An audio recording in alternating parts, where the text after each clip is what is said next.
J'aimerais chanter comme tel ou tel chanteur.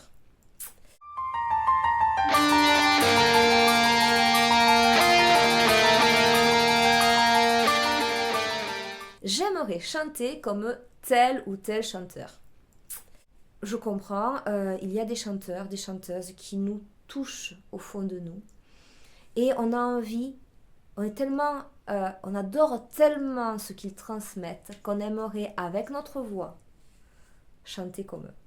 La chance que j'ai eue, moi, en tant que chanteuse, c'est que les artistes que j'admirais étaient des hommes, donc je ne pouvais pas chanter pareil qu'eux. Je n'ai pas eu le choix, donc j'ai été obligée de trouver ma propre voix, de trouver la façon dont moi je chantais, dont moi je pouvais mettre en place des stratégies vocales pour arriver à chanter des répertoires qui n'étaient pas au départ, qui ont été faits pour des hommes en fait. Chanter comme telle ou telle personne. Comment ça se passe en cours de chant? D'abord, on va essayer d'apprécier notre voix, de voir comment notre voix, elle va aller dans le répertoire. On va essayer de voir sur un morceau en particulier, déjà si l'ambitus du morceau, c'est-à-dire la note la plus grave et la note la plus haute, sont à l'intérieur de notre propre tessiture, de notre note la plus grave et de notre note la plus aiguë.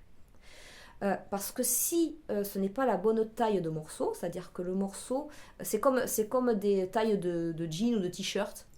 Si vous faites taille 40 et que vous devez porter, que le morceau fait taille 36, vous allez être trop serré, votre voix ne va pas être mise en valeur, vous n'allez pas être à l'aise. Si vous devez mettre un t-shirt de taille 52 alors que vous faites 40, même histoire. Vous n'allez pas être bien, ça va être pas adéquate, enfin ça va pas aller à votre voix.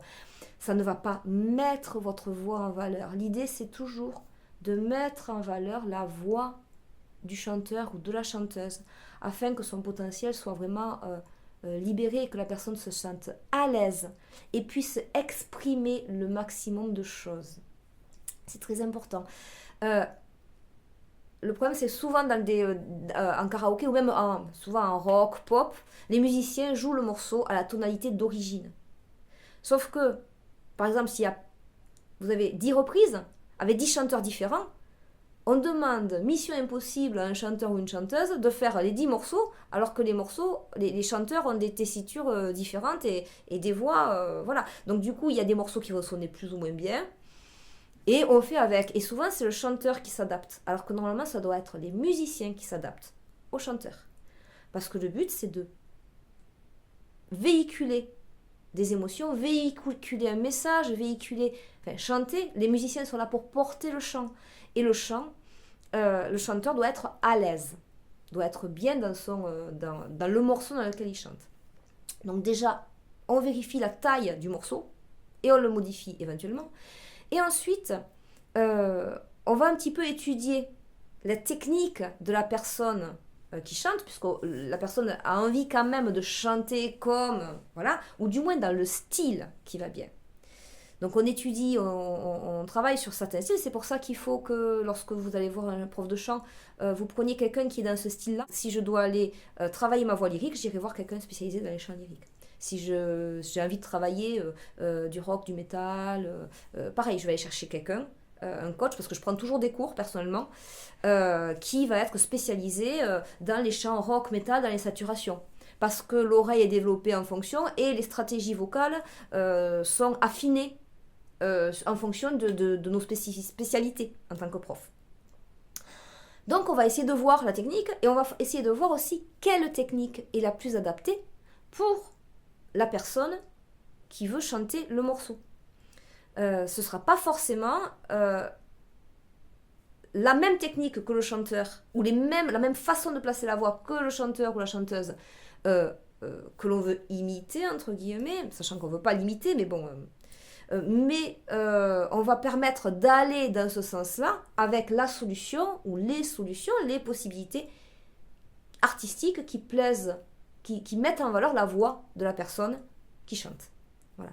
L'idée, c'est vraiment de trouver sa voix, donc on va étudier des techniques, on va travailler sur des techniques différentes, sachant que les techniques ne vont pas sonner de la même manière suivant telle ou telle personne, ou du moins l'idée que la personne en a ne sera pas forcément la même que ça. Et ensuite, il faut prendre en compte aussi le fait que les artistes que l'on aime imiter sont des pros qui ont des conditions pros avec des techniciens de son qui sont géniaux, qui mettent en valeur tel ou tel truc, et toujours écouter en live comment la personne place la voix et comment elle chante.